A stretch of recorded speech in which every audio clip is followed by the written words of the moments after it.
Jesús. Esta es la segunda parte, la continuación del texto de San Juan que meditábamos ayer y que se considera así, es el testamento de Jesús.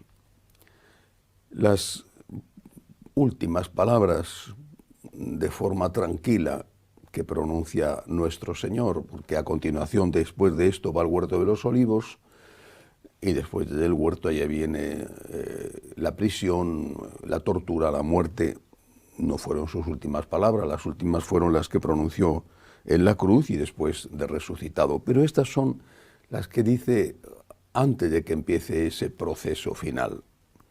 Tienen el sabor de una despedida, como cuando el papá, la mamá, le llega la hora de la muerte, lo sabe, reúne a todos sus hijos, están todos alrededor, quizá llorando porque se dan cuenta de la gravedad del momento, y les da sus últimos consejos. Resume en pocas palabras lo que quizá les ha estado repitiendo de una forma más amplia durante toda su vida. Es el testamento. ¿Y en qué consiste el testamento? Dos veces en el fragmento de hoy, una en el fragmento de ayer, lo pronuncia Jesús. Padre, está hablándole a Dios para que los apóstoles escuchen. Padre, que sean uno, que todos sean uno, como tú y yo, dice Jesús, que sean uno.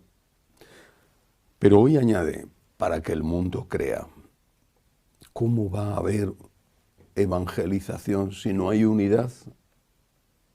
La Iglesia lo entendió desde el primer momento, desde que empezaron las herejías, ya en época de los apóstoles. Ahí están las cartas de Pablo y sobre todo la experiencia de San Juan. La Iglesia entendió que para que hubiera evangelización tenían que estar todos de acuerdo en predicar el mismo mensaje. Es evidente. Si uno decía que Jesucristo era Dios y otro decía que no, si uno decía que Jesucristo era hombre y el otro decía que no, si uno decía que había vida eterna y el otro decía que no, ¿en quién ibas a creer? ¿Hablabas a quién? ¿A los judíos? ¿A los paganos? Y cada misionero contaba la suya. Esa gente que quizá podía sentir interés se encontraba enseguida decepcionada y engañada. El Señor lo dice con toda claridad, que sean uno para que el mundo crea, que sean uno como tú y yo, le dice al Padre. Es decir, que sean uno en la verdad. No hay otra forma de tener unidad si no es en la verdad. Es una llamada de atención, una gran advertencia para lo que estamos haciendo hoy. No hay unidad y por eso es cada vez más difícil transmitir la fe, incluso dentro de la familia. Pero tenemos que preguntarnos otra cosa. ¿Cuál es el precio de la unidad? ¿Hasta dónde se debe llegar? Quiero poner dos ejemplos. Imaginemos una familia normal, donde hay tensiones, donde seguramente también hay no solamente tensiones matrimoniales, sino discrepancias a la hora de educar, a la hora de administrar los bienes, a la hora de practicar la religión. Y puede ocurrir al revés, pero pongamos que es la esposa la que se siente maltratada, puede ocurrir al revés, pero imaginemos que es la esposa la que se siente maltratada. Ahí hay un mal ejemplo, porque el marido verbalmente la increpa, a veces incluso físicamente, o la engaña o tiene comportamientos impropios de un hombre, de un verdadero hombre, se emborracha. Bueno, ¿qué tiene que hacer esa mujer? Mantener la unidad en su casa, mantener la unidad también para que sus hijos crezcan en una familia con un padre y una madre. Mantener la unidad exige pagar un precio, pero ¿hasta dónde hay que llegar? ¿Cuál es el precio de la unidad?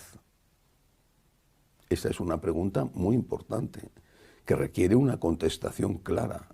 ¿Hasta dónde hay que llegar para mantener la familia unida? ¿Cuál es el precio a pagar? Si él la pega, ¿tiene que aguantar ella? No, de ningún modo. Y si él la humilla una y otra vez con una agresión psicológica, no física, pero psicológica, por ejemplo, con el engaño con otras mujeres, ¿tiene que aguantar ella? No. La Iglesia nunca ha dicho que hay que aguantarlo todo. Siempre ha dicho que hay que aguantar mucho, y recíprocamente, además, porque cada uno tiene lo suyo, pero no todo. Una mujer no tiene por qué aguantar que el marido la pegue, de ningún modo, además. No significa que tenga que divorciarse, eso habrá que verlo caso por caso, pero desde luego sí tiene derecho a separarse, porque si no, ese matrimonio unido de esa manera es un mal testimonio para los hijos. Ahora apliquemos esto a la Iglesia. Imaginemos que estamos en el siglo III y que un señor, que le vamos a dar el nombre de un personaje histórico porque así fue, Arrio, dice que Jesucristo no es Dios. Jesucristo es un gran hombre, un maravilloso hombre, un semidios. Así decía Arrio, un semidios, pero no es Dios, no es Dios. ¿Y qué tiene que hacer la Iglesia para mantener la unidad? ¿Qué tiene que hacer? ¿Aceptarlo? Sí, perdona, vamos a ver que no podemos rompernos, no podemos dividirnos, estamos apenas saliendo de la persecución, estaba en ese momento gobernando el emperador Constantino, acababa de publicar el edicto de Milán en el año 313, daba la libertad de culto. ¿Y cómo vamos ahora a empezar a dividirnos? No, aceptémoslo y si unos quieren creer que Jesucristo es Dios, que lo crean, y si otros quieren creer que es un semidios, que lo crean. Bien. ¿Qué hizo la Iglesia? La ruptura es horrible, horrible, horrible, pero no podemos estar presentando dos mensajes distintos. No podemos aceptar que unos digan que Jesucristo es Dios y que otro no lo es. No queremos la ruptura es horrible, pero no podemos aceptar la unidad a costa de la verdad. Lo mismo que no se puede aceptar la unidad en una casa a costa de que la mujer o el hombre sea humillada y golpeada y maltratada y engañada, de ningún modo no se puede aceptar la unidad en la Iglesia a costa de la mentira.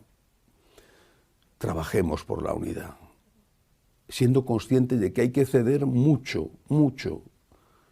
Hay que ceder mucho para no romper en la vida de comunidad, en la familia, en la Iglesia. Hay que ceder mucho, pero no se puede ceder todo. Hay líneas rojas en un hogar o en la Iglesia que no se pueden pasar.